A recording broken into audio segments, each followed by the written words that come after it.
E aí galera, bem-vindos a mais um podcast. Eu sou o professor Martim, estamos no Leitura de História e vamos falar aqui sobre o fim do Império.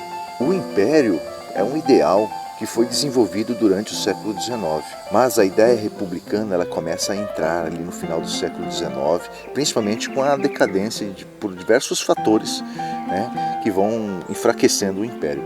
O ideal de um Brasil republicano, com o governo eleito, com poderes e mandatos delimitados, era uma das principais reivindicações. Mesmo antes da independência, vários movimentos revolucionários defenderam a República, como a Inconfidência Baiana, em 1798, e a Revolução Pernambucana, de 1817. Durante o Império, o mesmo ideal foi retomado na Confederação do Equador, em 1824, na Sabinada, em 1838, na Revolução Farroupilha, de 1835, e na Revolução Praieira, de 1848. O Império derrotou esses movimentos, mas nunca fez desaparecer esse ideal republicano. No final do Império, haviam muitas disputas políticas entre liberais e conservadores, que foram, aos poucos, diminuindo o poder de Dom Pedro II.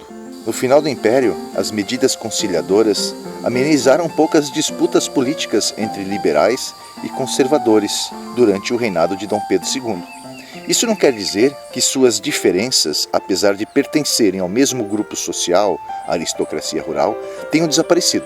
Ao contrário, à medida que o café propiciava grande desenvolvimento econômico a um setor desta aristocracia rural, os fazendeiros do oeste paulista, as divergências no interior da camada dominante se aprofundavam. Vimos que o café, após breve florescimento no Vale do Paraíba, expandiu-se para áreas pioneiras, onde as facilidades de cultivo eram maiores. Nessas regiões, as formas tradicionais de produção começaram a ser substituídas por métodos mais modernos e lucrativos. Assim, enquanto a aristocracia agrária, decadente, em especial do Vale do Paraíba, apegava-se ao trabalho escravo a fim de manter seu patrimônio, os fazendeiros de café do oeste de São Paulo introduziram em suas plantações o trabalho assalariado de imigrantes.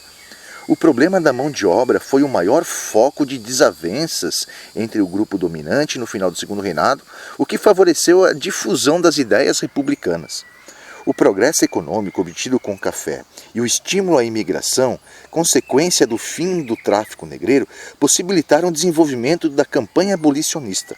O altíssimo preço do escravo, o custo de sua manutenção e o risco de perder o capital investido com a fuga ou a morte do cativo motivaram muitos cafeicultores a aderir à causa abolicionista. Era um meio de pressionar o governo a financiar intensivamente a vinda de imigrantes para as lavouras cafeeiras. Além disso, a Guerra do Paraguai deu maior impulso à ideia da abolição, visto que o Brasil teve contato com países onde essa forma de trabalho não existia, além de colocar em combate lado a lado soldados livres e ex-escravos. Na campanha pela extinção da escravidão, alguns intelectuais se destacaram, como Castro e Alves, que afirmava ser a escravidão uma mancha na honra nacional a ser lavada sem perda de tempo. Frutos das pressões pela abolição da escravidão no país foram decretadas, a partir da década de 70, sucessivas leis que expressavam os interesses dos grandes proprietários em ter uma abolição gradual e indenizada. A Lei do Ventre Livre, de 1871, declarava livre todos os filhos de escravos nascidos dessa data em diante. O engenho, contudo, permanecia sob tutela do proprietário de sua mãe até completar 21 anos, o que na prática implicava sua escravização até essa idade. A Lei dos Sexagenários, de 1885, libertava os escravos de mais de 65 anos de idade. Entretanto, apenas um pequeno número de cativos se beneficiaria dessa lei, visto que grande maioria morria bem antes dessa idade. Além disso, liberava o proprietário do ônus de cuidar de um escravo velho, improdutivo, muitas vezes doente. Os negros, por sua vez, rebelaram-se resistindo à escravidão, fugindo, suicidando-se, assassinando feitores e senhores. A impossibilidade de controlar os escravos acelerou o processo de extinção do escravismo. Em 1884, as províncias do Ceará e Amazonas tomaram a frente abolindo a escravidão em seus territórios. No ano seguinte, diversas cidades gaúchas, Uruguaiana, São Borja, Pelotas, fizeram o mesmo. Em 13 de maio de 1888, finalmente, a escravidão foi abolida em todo o território nacional em decorrência da Lei Áurea, assinada pela princesa Isabel, que substituía Dom Pedro II em viagem pela Europa. A abolição da escravidão levou os setores da aristocracia rural, especialmente das áreas decadentes como o Nordeste e o Vale do Paraíba, a exigir indenizações pela perda do capital investido. As críticas ao Império favoreceram a expansão da campanha republicana. Quanto ao negro, sua libertação não significou melhoria de suas condições materiais de vida. Ficaram marginalizados e a maioria não se integrou ao desenvolvimento social e econômico do país, porque tampouco houveram políticas para isso. O ideal republicano foi aos poucos ganhando fôlego e, a partir do final da Guerra do Paraguai, apresentou um contínuo crescimento. Em 1870, lançou-se no Rio de Janeiro o Manifesto Republicano, no qual se afirmava: somos da América e queremos ser americanos. Uma clara referência à situação de exceção do Brasil, único país não republicano em todo o continente. Em 1873, realizou-se na província de São Paulo a Convenção de Itu, oficializando a criação do Partido Republicano Paulista, o PRP. Estavam ali presentes barões do café do Oeste Paulista, industriais e intelectuais que viam na República uma possibilidade de modernização política. Pouco a pouco, outras províncias foram se juntando ao ideal republicano, que conquistou também as classes médias urbanas. Além disso, mesmo grupos sociais tradicionais deixaram de apoiar o regime imperial, especialmente quando a Lei Áurea extinguiu a escravidão. Os velhos barões do café do Vale do Paraíba, que ainda utilizavam escravos em suas fazendas, e os fazendeiros escravistas do açúcar e outros produtos, sentiram-se prejudicados pela abolição e deixaram de apoiar Dom Pedro II. Fundaram-se nesse momento inúmeros clubes e jornais republicanos, os quais defendiam a República como sinônimo de progresso, liberdade e maior autonomia das províncias. A impopularidade do Império ampliou-se devido aos conflitos com a Igreja e atingiu o auge no conflito com o Exército, que representou o golpe final contra a monarquia. Além da questão abolicionista, a questão religiosa entre 1872 e 1875 representou um fator importante na consolidação das ideias republicanas. A Constituição de 1824 determinava a subordinação da Igreja Católica ao Estado, cabendo ao imperador, através da lei do patroado, nomear bispos e construir igrejas, e pela lei do beneplácito, permitir ou proibir a aplicação de algumas ordens papais no país. Em 1864, o Papa Pio IX, através da bula Syllabus, proibiu os clérigos de participarem da maçonaria. Por ser uma organização secreta bastante forte no Brasil, tendo ligação com alguns membros do governo imperial, sua aplicação foi vetada. Os bispos de Olinda e de Belém resolveram aplicar em 1872 as determinações papais, expulsando os maçons das irmandades religiosas. O imperador ordenou aos bispos que voltassem atrás em sua decisão, mas não foi atendido. A insubordinação dos religiosos custou-lhes a condenação a 4 anos de prisão com trabalhos forçados. Os bispos acabaram sendo anestesiados, mas o incidente deixou clara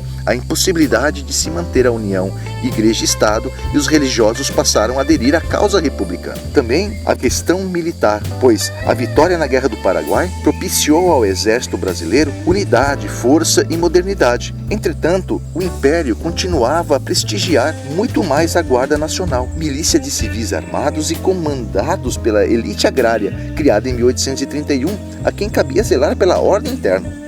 Os oficiais do exército mostravam-se bastante descontentes com esta posição secundária. Nos países de regime republicano, como os de região da Prata, com quem haviam lutado na Guerra do Paraguai, o exército ocupava a posição de primeira linha em todos os assuntos, inclusive na política. Não demorou muito para que os militares brasileiros começassem a reivindicar maior participação nas decisões de governo.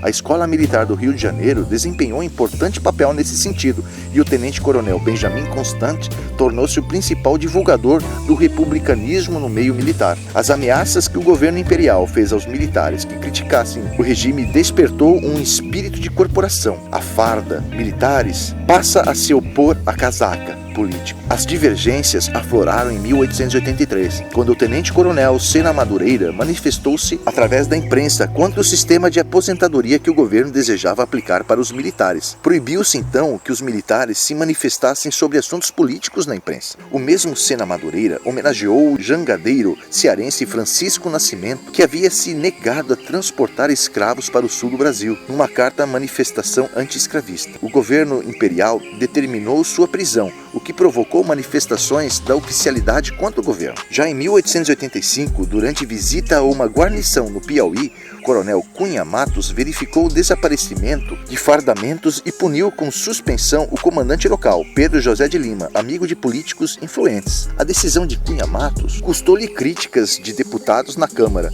levando-o a defender-se pelos jornais, sendo, por isso, punido pelo governo. O acontecimento estimulou inúmeros militares a se manifestarem contra o governo, principalmente no Rio Grande do Sul, região comandada pelo Marechal Deodoro da Fonseca. As diferenças atingiram o limite em 1886, quando novamente Sena Madureira voltou a se manifestar sobre a política imperial num jornal gaúcho. Mais uma vez, o governo determinou sua punição a Deodoro da Fonseca, comandante da região. Este, no entanto, negou-se a executar a ordem imperial. A assinatura de Deodoro em um documento redigido por Rui Barbosa, que visava representar o descontentamento dos militares diante da imposição dos governamentais, mostrou que as tensões chegavam ao limite e que o exército e o governo tendiam a um rompimento definitivo. O descontentamento dos militares e a abolição da escravidão retiraram a base de apoio do regime monárquico. Nos quartéis, as pregações de Benjamin Constant conquistavam os militares. A monarquia, porém,